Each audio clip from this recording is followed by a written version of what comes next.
Conclave is the latest film directed by Edward Berger, the same person who made the All Quiet on the Western Front remake from 2022, and stars Ralph Fiennes as Cardinal Lawrence, someone who is tasked with leading a conclave to select a new pope after the current one passes away. Everyone in the College of Cardinals is sequestered until they elect a new pope. What precedes is political intrigue, backroom deals, and lies being told within the confines of the holiest of walls. This movie is based on the book of the same name by Robert Harris and does the best job it can to peel back the curtain of one of the world's most elusive processes, electing a new pope after one has passed away. The absolute first thing I must praise in this film is the cinematography done by Stéphane Fontaine. This movie is striking and does an amazing job replicating the Sistine Chapel and other locations. I felt like I was looking at a great painting of Vatican City that just happened to be a live view. One of my favorite things about the way this film is shot is that it does show small snippets of the city outside of the holy halls, but only enough to convey the isolation that our characters are going through.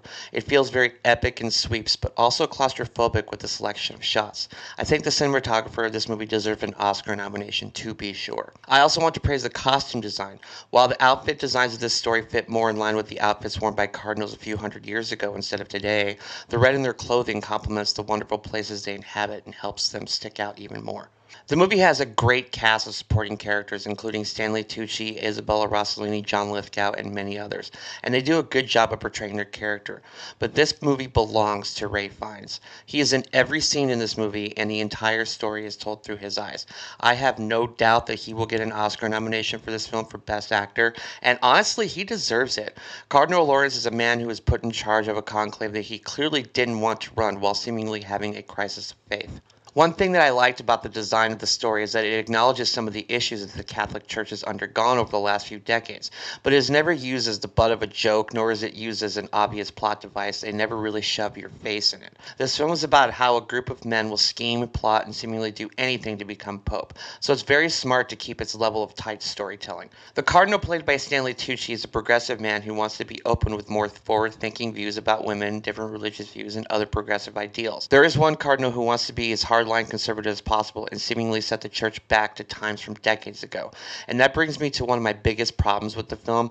The conservative cardinal is spoken of and portrayed as the villain, but we spend so little time with the character that I was never allowed to dislike him or for the story to create obstacles to make me concerned with the outcome of this election, because except for one speech at the end of the film, this character we're supposed to dislike disappears for many portions of the movie. Except for Ralph Fiennes, we don't get much insight into the candidates who are running to be the next pope. One of the things I like, though, is that the story trusts us, the audience, enough not show us the scheming done by some of the other candidates. It just allows us to see the after effects of some of those schemes and lets us imagine the dealings going on behind the scenes to further add to the isolated feeling that the main character is no doubt feeling. Couple this with the unspoken crisis of faith that Cardinal Lawrence is going through, and this is a very quiet film on a dialogue level. There isn't much shouting or loud outbursts in this movie except for when it needs to happen. Another issue I have with the film is the last 15 minutes. Without getting into spoilers, the movie layers on an unnecessary reveal that did not need to be added. It seems that they added it simply to check a box of messaging that didn't need to be checked. I can't say any more without getting into spoilers. Just imagine you're reading a nice fantasy book and then all of a sudden in the last 5 pages, it pulls you out with a sentimental ending that feels fake and unimportant to the rest of the story. That's kind of how I felt.